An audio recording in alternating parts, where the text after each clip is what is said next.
All right, today we're tackling a really big question, one that gets right to the heart of what science even is.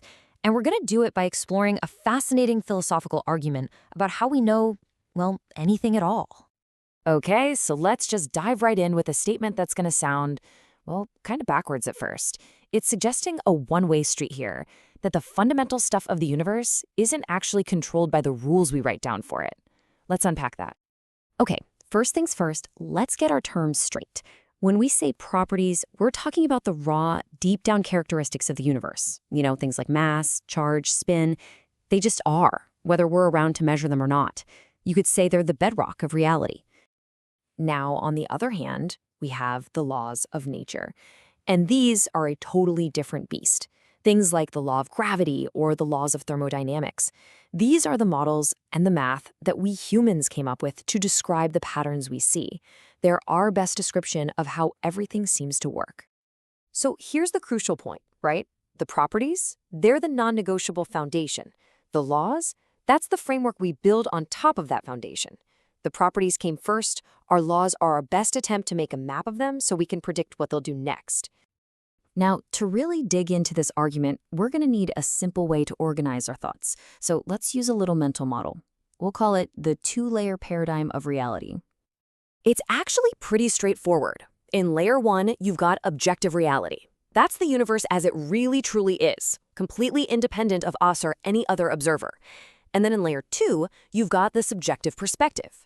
This is the lens we look through, our interpretations, our experiences, our models of that objective world. So this naturally leads to a huge question, right? Where does our most powerful tool for understanding all this? Where does science, and let's get specific, where does physics actually fit into this picture? And, your first gut reaction is probably, well, that's obvious. Physics is supposed to be the rule book for objective reality. It's meant to be free of bias and perspective, giving us a direct look at layer one. And look, it makes perfect sense why we'd think that. I mean, the whole point of physics is to find fundamental truths using the universal language of mathematics and basing everything on cold, hard experimental data. It feels about as objective as you can get. But, and this is a huge but, here's where the whole thing gets turned on its head. The entire scientific method, the very act of doing an experiment, rests on one single critical assumption: that we can draw a perfectly clean line between our measuring device and, well, everything else. And that is the twist. The claim here isn't just that drawing this line is tricky or technically challenging. It's that it is fundamentally, in principle, impossible. Not just hard, impossible. Every single time. But why, though? I mean, why can't we just build a perfect little box around our experiment and seal it off from the rest of the universe? Well, it turns out the reasons are baked right into the fabric of reality. Let's break it down. First up, environmental interaction. You can't ever truly isolate something. There's always some heat, some radiation, something bleeding in from the outside. Then there's system complexity. In a really complicated setup, where does the experiment even end? Third, our measurements are just getting so sensitive now that the tiniest disturbance from anywhere can throw them off. And the real kicker? Quantum effects. Down at that level, the very act of looking at something changes it.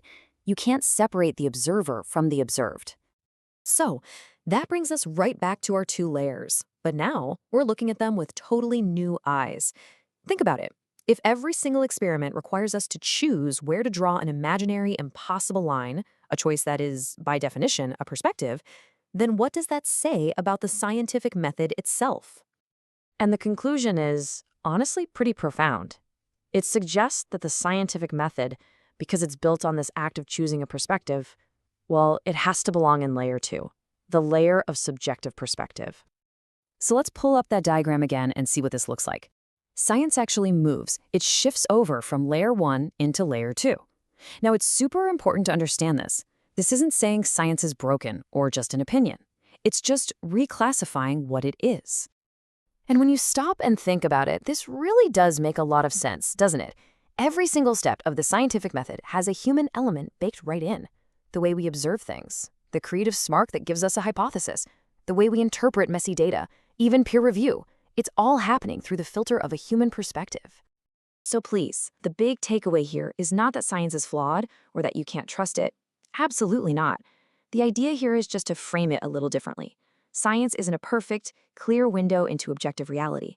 Instead, it's the most powerful, most rigorous, and most reliable lens we have ever created for trying to understand that reality. And in the end, it all comes back to this one beautiful, fundamental idea. The universe is this deeply interconnected web. We're part of that web, not separate observers looking in from the outside. Any attempt to study it from an outside position is doomed from the start because there is no outside.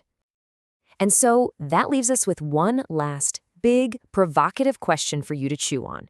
If our very best tool, our most rigorous method for knowing reality, is still a perspective, then what can we ever truly claim to know about reality itself?